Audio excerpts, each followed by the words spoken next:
जैसे कोई बहुत बड़ा तांत्रिक है और वो भूतों को वश में करने वाला है और तुम्हारे ऊपर भूत लगा दे, तंत्र के द्वारा मारण मूठ या कोई शाप या किसी तरह का अमंगल, ध्यान दीजिए ये इस धर्म की बड़ी महिमा है। यदि आप भगवद आश्रित हैं, नाम जप कर रहे हैं, तो ना माया का कपट चलेगा, ना किसी का तंत्र तुम्हारे ऊपर चलेगा, ना किसी का कोई मारण मंत्र चलेगा, ना कोई भूतावेश तुम पर आविष्टित कर सकता है, ना किसी भी तरह की कोई विष आदि की। यदि आप सच्चे हृदय से भगवान की शरण में हो तो तुम्हारे ऊपर विष का भी प्रभाव खवाया जाएगा, विष वो हो जाएगा स्वास्थ्यवर्धक अमृत। गरल सुधा, गोस्वामी जी कह रहे, रिपु करहि मिताई, गोपद सिंधु अनल शीतलाई। जो भगवान का आश्रित जन होता है उसको विष भी अमृत हो जाता है। अगर उससे दुश्मनी करेगा ना कोई और उसका बुरा चाहेगा, वो जितना कुप्रचार करेगा, निंदा करेगा, उतने उसका यश बढ़ेगा। अगर वो आग लगा देगा तो उसके शरीर में चंदन से भी बढ़कर शीतलता का काम आग करेगी।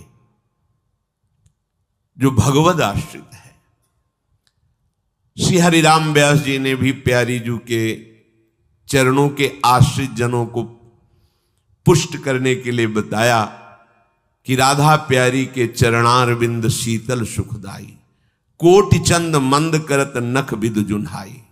श्री राधा प्यारी के चरणारविंद शीतल सुखदाई। शाप ताप रोग शोक दारुण दुखारी, लाल इष्ट दुष्ट दलन कुंज भवन चारी। हमारी गोरी भोरी प्रियाजू के गोरे चरणारविंद का जिसने आश्रय ले लिया है, शरणागति ले ली है और राधा राधा नाम जप करता है, तो किसी भी ऋषि का साप उस पर लागू नहीं होगा। हरिराम व्यास जी कह रहे ये विशाखा सखी के अवतार है, कह रहे शाप कोई लागू नहीं होगा उसके ऊपर। ताप दैहिक दैविक भौतिक ताप उसका स्पर्श नहीं कर सकता, कोई भी पाप उसे अपने अधीन नहीं कर सकता, किसी का भी तंत्र मंत्र उसके ऊपर लागू नहीं हो सकता, क्योंकि ये चरणारविंद लालजू के भी इष्ट है और ये चरणारविंद दुष्टों की दुष्टता का दलन करने वाले और हृदय में प्रेम प्रकाशित करने वाले हैं। कोई भी भयानक से भयानक रोग तुम्हारे शरीर पर हो सकता है, पर वो तुम्हें अधीन नहीं कर पाएगा।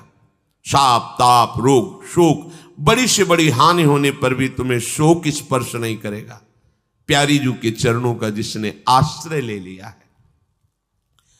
ये ऐसा परम धर्म है कि इसके आश्रित को कोई भी तंत्र मंत्र मूठ मारण भूत प्रेत पिशाच पिशाचनी कोई भी नहीं स्पर्श नहीं कर सकता, ध्यान रखना। हां, अपना कल्याण कराने के लिए सामने आ सकता है, क्योंकि नाम जापक ही सबके कल्याण का सामर्थ्य भाव रख सकता। जो निरंतर नाम जप करता है उसमें सब सामर्थ्य आ जाती है। एक बार भाई जी से हनुमान प्रसाद पोद्दार जी समुद्र के किनारे बैठे नाम जप कर रहे थे, तो देखा एक सफेद पोशाक पहने हुए पाग बांधे हुए पारसी वेशभूषा में सामने खड़े हैं। भाई जी ने सदाचार के कारण कहा, बाबूजी क्यों खड़े हो, बैठ जाइए। तो उनका आप बोले तो मेरे में सामर्थ्य है आपसे बात करने की, डरना नहीं आप। भाई जी ने कहा मैं क्यों डरूंगा, आप कोई भयावह थोड़ी लग रहे हैं। बोले लग नहीं रहा, लेकिन भयावह हूं, मैं प्रेत हूं। भाई जी को कोई बात नहीं, जो भगवत भजन में ये सब कई जगह ऐसा घटना में गंगा किनारे जैसे श्मशान है, ऐसा नहीं कि प्रेत योनि नहीं होती, होती है, पर वो प्रभाव नहीं दिखा सकती, ऐसे प्रत्यक्ष देखा है। भाई जी ने कहा कि तो आप हमारे पास क्यों आए हो? बोले अपना उद्धार कराने के लिए। मुझे गीता कंठस्थ है, बहुत से शास्त्र कंठस्थ हैं, पर कुछ ऐसी मेरे से गलतियां हो गई जिनके परिणाम रूप मुझे प्रेत योनि प्राप्त हुई है। फिर मुझे आंतरिक संकेत हुआ है कि आप हमारा कल्याण कर सकते हो। भाई जी ने कहा तो बड़े आश्चर्य की बात है कि आपको गीता कंठस्थ है और फिर आप प्रेत योनि में। गीता के एक श्लोक बोल दे तो प्रेत तो मुक्त हो जाता है। बोले मुझे से कुछ ऐसे भयानक अपराध हो गए जैसे गुरुद्रोह है, वैष्णव अपराध, ये बड़े भयानक अपराध होते हैं। जब किसी का पतन होना होता है तो माया यही खेल खिलवाती है, क्योंकि और सब पाप हैं वो दरस परस अगनाश, गुरुजनों के संतों के दर्शनों से ही नष्ट हो जाते हैं। लेकिन संत द्रोह, नाम जापक, वैष्णव द्रोह, गुरु अवज्ञा, गुरुद्रोह, ये भयानक अपराध होते हैं, इनसे दुर्गति हो जाती है। तो अपना कल्याण करने के लिए कोई ऐसा भले नहीं तो किसी भी भक्त के सामने, भगवद आश्रित नाम जापक के सामने किसी का चेटक नहीं चलता है। जिसने भगवान नाम को और भगवद आश्रय को स्वीकार कर लिया, उसे कभी कहीं भी कोई डिगा नहीं, और उसके सामने छल कपट नहीं चल पाएगा। एक श्री मथुरादास जी नाम के महापुरुष हुए हैं, तो बस कहे तिजारे मांझ भक्ति रस रास करिए एक बात ताको प्रगट सुनाइए।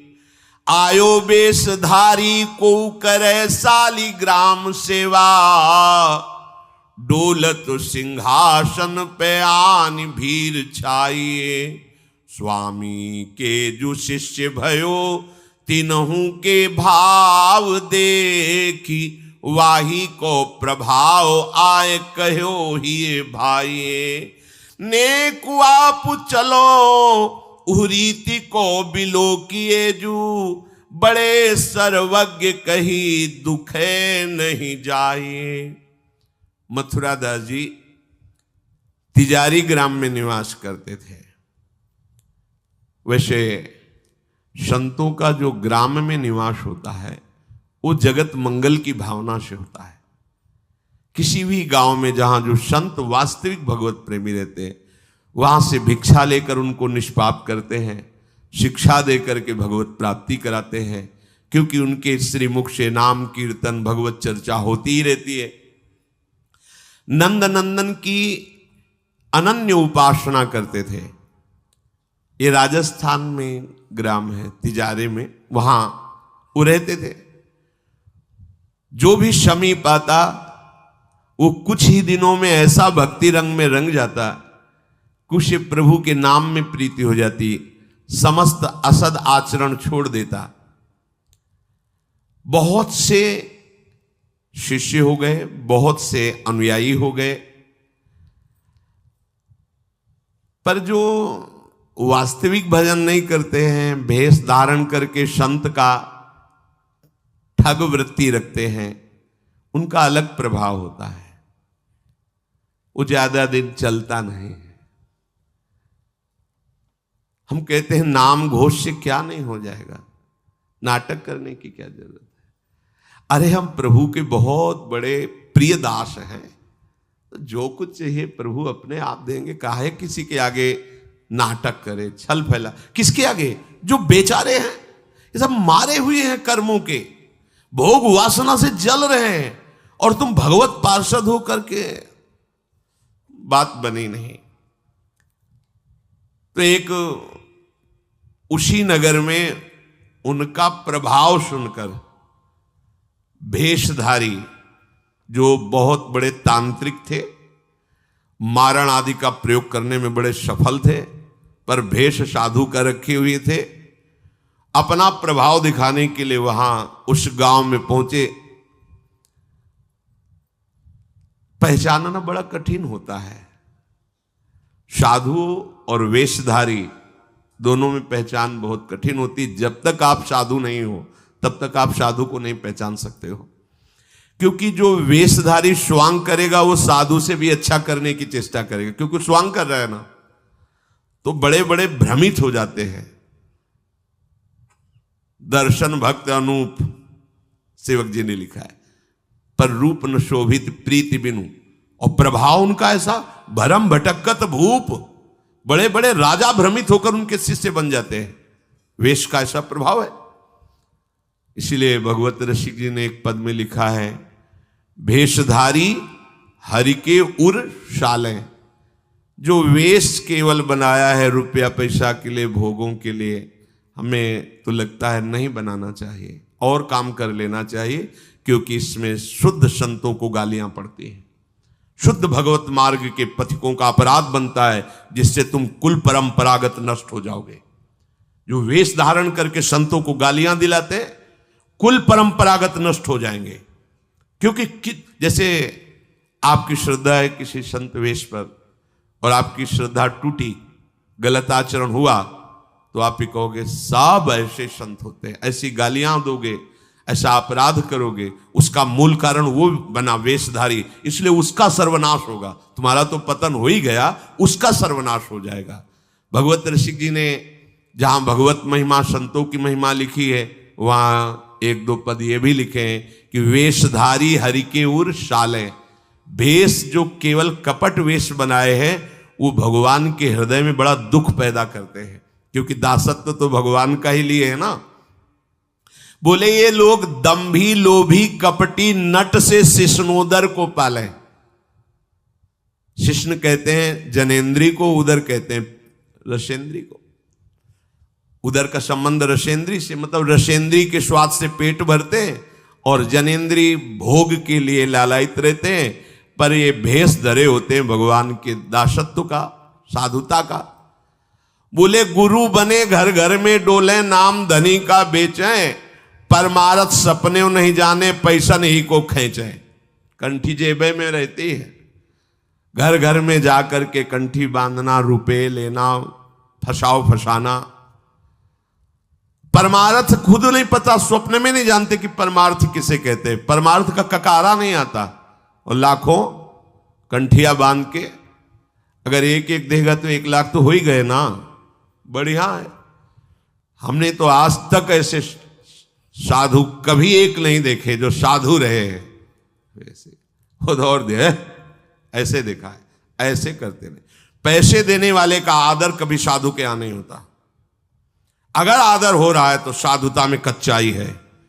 धनी, अभिमानी, पदाधिकारी, पैसों वालों का आदर साधु के यहाँ नहीं होता। अगर होता है तो कच्चाई है, सच्चाई नहीं है। सच्चाई होगी तो जान रहा है कि जिसके द्वारा भेजा गया है हम उसको देख रहे हैं। तेरे को क्या दे, तेरे को लग रहा है तो हमने एक बार कसम खवाई थी, 3 बार कहा था तुम्हें तुम्हारे आराध्य देव की कसम है, अगर ऐसा लगता हो कि यहां तुमसे पोषण होता कभी मत देना, क्योंकि हमें पता है हमारा भरण पोषण हमारे गुरु से होता है, आचार्य से होता है, इष्ट से होता है।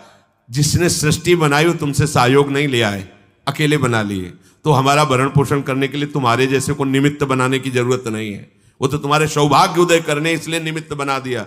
नहीं वो ऐसे भी जो स्वर्ण का पहाड़ है 4 लाख योजन का, कितने सुनार लगे उसको बनाने में है?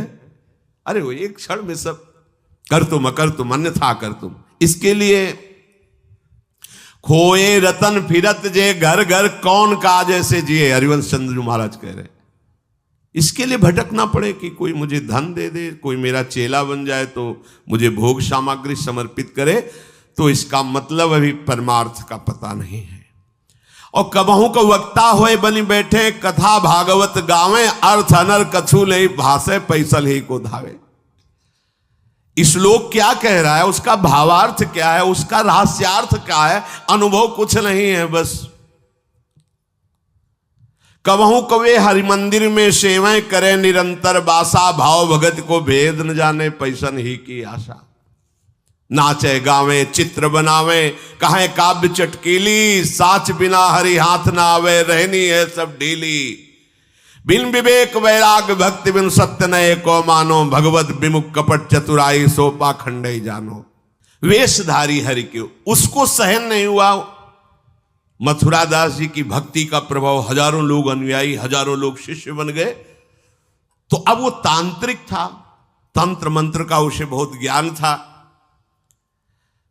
श्री मथुरा दास जी जिस नगर में रहते थे वहां वो जाकर अपना नाटक शुरू किया। उसने सब जगह प्रचार प्रसार किया। मैं गंडकी नदी में 12 वर्ष तक खड़े होकर के तपस्या करके आया हूं, केवल दूध का आहार करता था। उसके प्रभाव से शालिग्राम भगवान हमारे बस में हो गए। और आप सबको मैं दिखा सकता हूं कि शालिग्राम मेरे वश में है, देख लीजिए।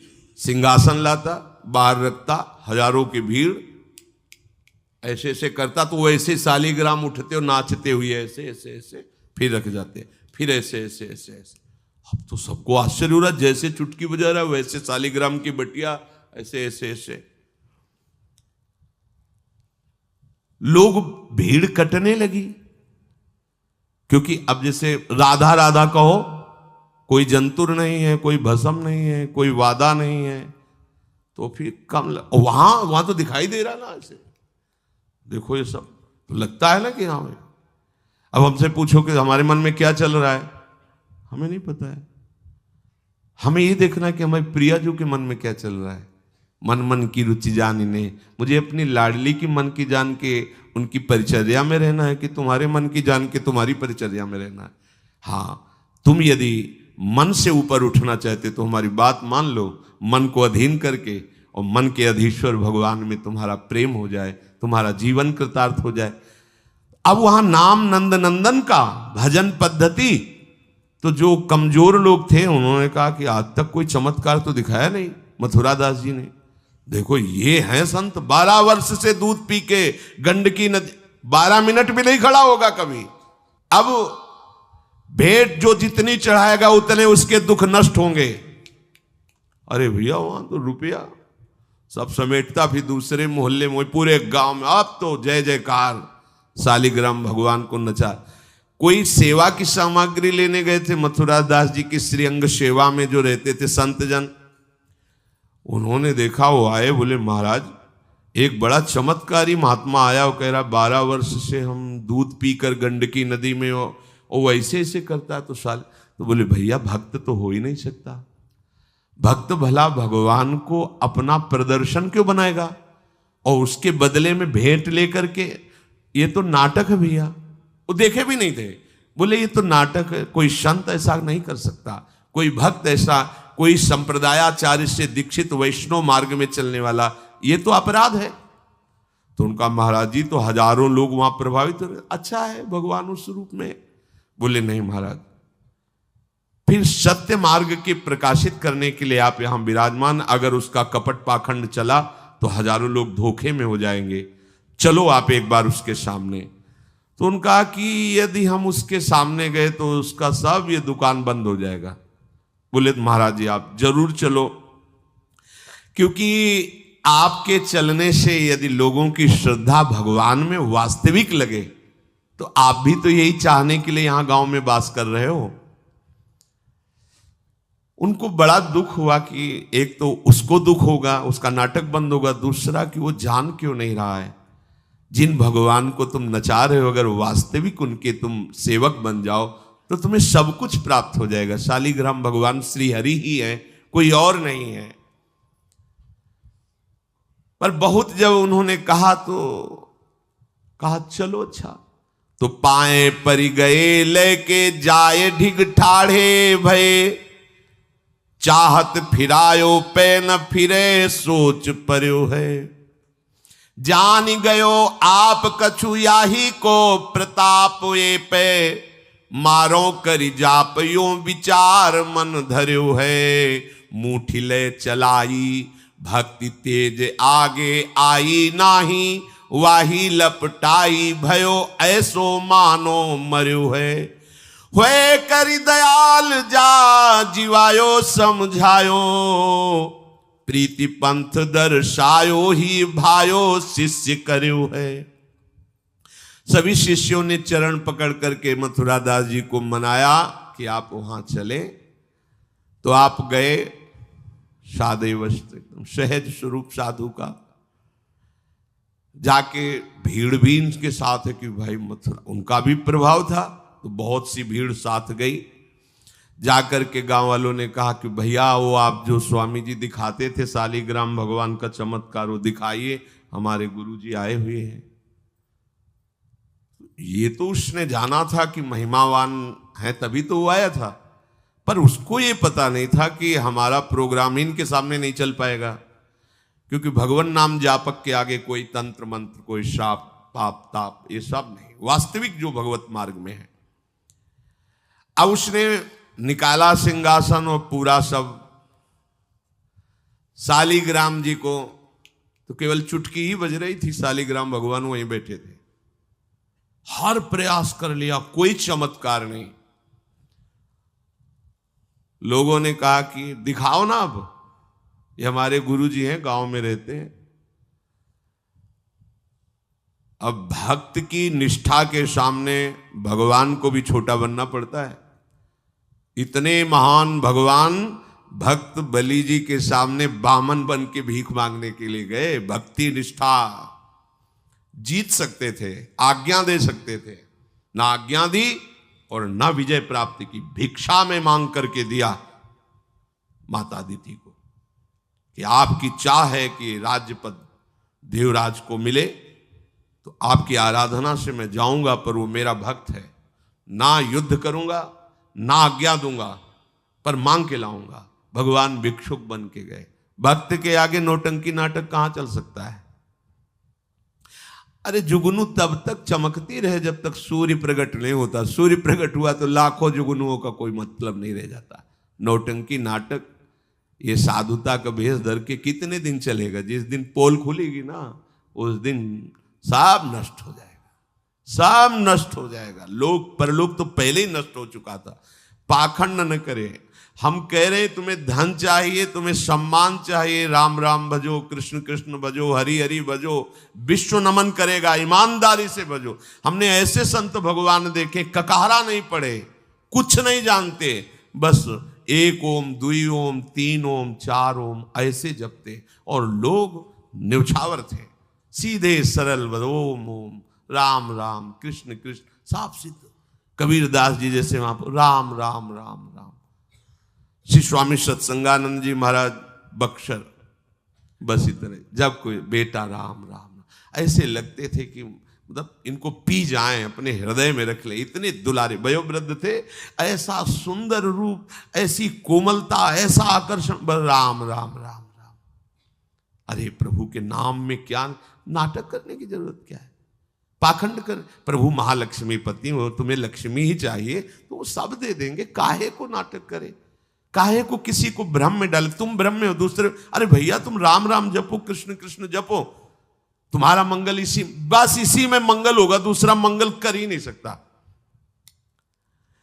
अब उनके प्रभाव से उनका कुछ नहीं हुआ। अब तो लोग कहने लगे दिखाओ ना, इसका मतलब तुम नाटक कर रहे थे। अब सबके सामने उसका मान नष्ट हुआ, उसका सब तंत्र बेकार हो गया। कुछ लोगों ने कहा पकड़ो और मारो इसको, पीटो, बहुत नाटक करके रुपया कमा लिया, सब छीन लो, धन छीन लो। किसी ने कहा मार पीट के इसे न्यायाधीश के, पुलिस डिपार्टमेंट को दो। ये मथुरा दास जी ने सबसे कहा देखो अगर हमको लाए हो तो हमारी बात मानो, इनको किसी भी तरह का कष्ट मत दो, कोई भी बंधन नहीं। और उनसे कहा भैया आप जिसका नाटक कर रहे हो ना, अगर सत्यता से इसे मान लो तो जिन लोगों ने रुपए चढ़ाए ये बहुत थोड़े हैं, वो तुम्हें निहाल कर देगा। सत्यता से भजन करो, ये काहे को नाटक करते हो? इतना कह के वो चले गए। पर उसको समझ में नहीं आया। उसने कहा अच्छा तुम अपनी दिखा दी, अब मेरी देखना। सबके बीच में कहा तुमने अपनी दिखा दी, अब मेरी। मूर्ख को समझ में नहीं आता। उसने कहा ठीक है तुमने दिखा दिया, अब कल सुबह तक तुम देखना कि मैं तुम्हारा क्या करता हूं। क्योंकि उसे मारण का प्रयोग आता था। अब ये क्रोध उत्पन्न हो जाए तो राक्षस बना देता है, और क्रोध उत्पन्न होता है कामना से, और उसकी कामना सब नष्ट हो गई ना, सब किया कराया सब माटी हो गया, क्योंकि लाखों लोग प्रभावित हो रहे थे। अब वो क्रोध के वशीभूत होकर तामसी जप करने लगा। तामसी जप होता है विनाशकारी। अपवित्र सिद्धियां उसके पास थी। पवित्र सिद्धियां भी होती है जो दूसरों का मंगल करती है, अपवित्र सिद्धियां होती हैं जो दूसरों का नाश करती हैं।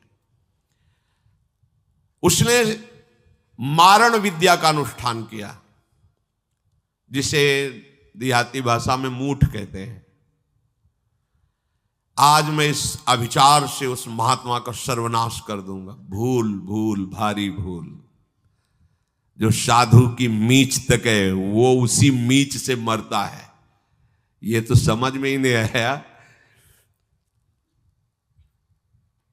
सरस्वती जी को देवता और ब्रह्मा जी सब प्रार्थना कर रहे हैं कि अयोध्या वासियों की बुद्धि तो बदल दी, वापस गए। भरत जी आ रहे हैं, इनकी बुद्धि बदल दो, नहीं भरत जो कहेंगे वही राम करेंगे। तो दिमाग पलट गया है भरत की बुद्धि। अरे प्रभु का इशारा था इसलिए अयोध्या वासियों की बुद्धि बदल दी। भरत जी के विषय में सोचोगे भी तो नष्ट हो जाओगे। महाप्रेमी भरत के विषय में सोचना ही तुम्हारे लिए अमंगल हो जाएगा। और हम क्या, करोड़ों सरस्वती भी हो तो भरत की भाव भरी भक्ति में बाधा नहीं पहुंचा सकती। अब उसने प्रारंभ किया, बैठ करके आसन में मूठ का एक खप्पर जैसी आकृति प्रकट होती है और उसमें जाजुल्यमान तेज होता है। और वो जहां जाएगा तो जिसके पास जाना है वहीं शुरू हो जाएगा उसका खून पोकना, नीचे से शौच द्वार से मुंह से खून की उल्टी आना, उसके पहुंचते पहुंचते, और जहां पहुंची तो वो नष्ट हो जाएगा, मर जाएगा और वापस चली जाएगी। वहां जाके प्रमाण देगी कि हम काम कर रही हैं। वहां भक्तों ने देखा कि एक खप्पर में आग जलती हुई राउंड राउंड से गोला होता, तो जाके कहा मथुरा दास जी ये उसकी चलाई हुई मूठ है, तुम कुछ परेशान मत हो, यहां कुटिया की डेहरी में भी प्रवेश नहीं करेगी। अब वो आकर के मारण बस वहां घूम रहा है।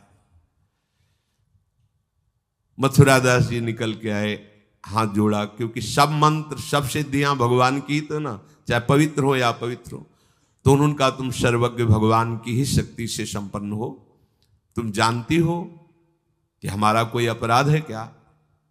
अगर अपराध है तो हम बाहर निकल के आते हैं, आप हमें नष्ट कर दो। यदि अपराध नहीं है तो जिसके द्वारा किया गया उसको दंड दो। तुरंत मूठ वापस हुई, कोई मंत्र मंत्र नहीं पड़ा, तुरंत वो मारण वापस हुआ। उधर शुरू हो गया उसका खून, नीचे से ऊपर से, जैसा इनके, जैसे काशी नरेश को जब पौंड्रक राजा के साथ भगवान ने उद्धार किया तो उसके लड़के का नाम था सुदक्षिण। वो पंडितों से विला बोला, ऐसा मारण प्रयोग कर सकते हो कि द्वारिका को मैं द्वारिकाधीश नष्ट कर दे। मंत्र में ताकत होती पर उनको ये पता नहीं था जिससे मंत्र प्रकट हुए भला उन पर कैसे प्रभाव चले। उन्होंने कहा हाँ, तो उनका भारी दक्षिणा देंगे। तो काशी में अनुष्ठान शुरू हो गया और प्रकट हुई कृत्या। ऐसा नहीं, मंत्रों में ताकत होती है। पर भगवान शिव ने प्रकट होकर कहा था कि जो ब्राह्मण भक्त नहीं है, जो ऋषि भक्त नहीं, उसी पर ये मारण का प्रयोग काम करेगा, अन्यथा नहीं। तो भगवान का नाम ही नमो ब्रह्मण्य देवाय गो ब्राह्मण हिताय च। अब मारण कृत्यारूप रखकर द्वारिका को जलाने के लिए गई। द्वारिकावासी भागे, भगवान से कहा, भगवान ने सुदर्शन जी को आज्ञा किया करो हिसाब। भगाते हुए कृत्या को ले गई तो कृत्या ने पहले उन ब्राह्मणों को मारा, तो दक्षिण को मारा, फिर सुदर्शन ने कृत्या को नष्ट किया और पूरी काशी में आग लगा दी। ये भागवत में वर्णन है। भगवत भक्त या प्रभु के ऊपर कोई मारण चलेगा क्या? वो मारण उसी बाबा जी के पास जो नौटंकी कर रहे थे शालिग्राम के नचा, अब तो त्राहिमाम मच गया। और वो संत भगवान गए, क्योंकि पता था कि बचेगा नहीं, मंत्र का प्रयोग है। गए और भगवान नाम उच्चारण किया, कृष्ण कृष्ण कृष्ण। नंद नंदन के उपासक थे और मूठ से कहा शांत हो जाओ। भक्त की आज्ञा का पालन हर मंत्र करेगा, क्योंकि मंत्राधिष्ठात्र भगवान का दास है। शांत हो गई मूठ और उनसे कहा, भैया देखा, तुम्हारा ही मंत्र तुम्हारे को अभी मार देता, अब सुधर जाओ। मतलब मृत्यु दशा को प्राप्त हो गए थे। संतों के हृदय में बदला लेने की कहीं कोई वृत्ति नहीं होती। संत कभी नाराज होते हैं तो उसमें मूल देख लेना आप विचार करके। आप जब अपना अमंगल करना अपना, तब वो आपसे नाराज होंगे। अगर आप उनका कोई कष्ट, वो नाराज नहीं होंगे, वो सह जाएंगे और आपका मंगल मनाएंगे। जब आप अमंगल अपना कर, तब वो डांटते हैं। अगर आप वो ये देख लें कि आप प्रहार कर रहे हो तो फिर वो नहीं, फिर तो तुम्हारा मंगल मनाएंगे, आप उनको मारो, कभी डांटेंगे नहीं। बड़ा कोमल चित्त संतों का होता है। संतों के हृदय को केवल संत ही जान सकते हैं। अगर एक संत भगवान जा रहे थे गंगा के किनारे, तो किसी के कपड़ा फैले थे, धोबी ने 2 को फैलाया था। वो तो अपने मस्ती में थे, पैर पड़ा तो वही डंडा लेके दौड़ा जो जिससे कपड़ा छाटता था। भगवान ने तुरंत सुदर्शन चक्र का स्मरण किया, फिर चक्र से कहा अंतर्ध्यान हो जाओ। तो रुक्मिणी जी ने पूछा, प्रभु ये लीला तो किसी भक्त की रक्षा के लिए होती, फिर आपने क्यों रोक लिया? बोले जब वो डंडा लेके दौड़ा तो महात्मा जी भी उठा पटक दिए, घूंसा चला रहे थे, तो हमने कहा सुदर्शन की जरूरत नहीं है, दोनों बराबर ही है। साधु यदि क्षमा कर दे तो होश में हो जाना, अगर वो डांट दे फटकार दे तो निर्भय हो जाना, बच गए। और अगर वो मौन होकर के क्षमा कर दे, कुछ न बोले, तो उमा क्षमा श्राप होते भारी, फिर जो मालिक हिसाब करेंगे फिर वो सह नहीं पाओगे। इसीलिए भगवत प्रेमी महात्माओं का कोई अपराध न मने, भगवान से मनाना चाहिए कि हे नाथ, मेरी कभी बुद्धि ऐसी मलिन न हो जाए कि आपके नाम जापक, आपके प्रेमी संतों के प्रति हमारा द्रोह भाव हो। भगवान का चरणामृत उतारा, शालिग्राम का उसको पिवाया और बैठा ला और कहा, देखो जिन प्रभु की आराधना प्रभु को अधीन कर लेती है, प्रभु के धाम की प्राप्ति कराती, तुम चंद रुपयों के लिए नाटक कर रहे हो। आज से ऐसा वो चरणों में गिरा, कहा महाराज वास्तविक न मैं कभी 12 वर्ष गंडकी नदी में खड़ा हुआ हूं, न कभी दूध पिया हूं, मुझे पैसा कमाने का रास्ता अच्छा समझ में आया, इसलिए आज से मैं वास्तविक आपके चरणों का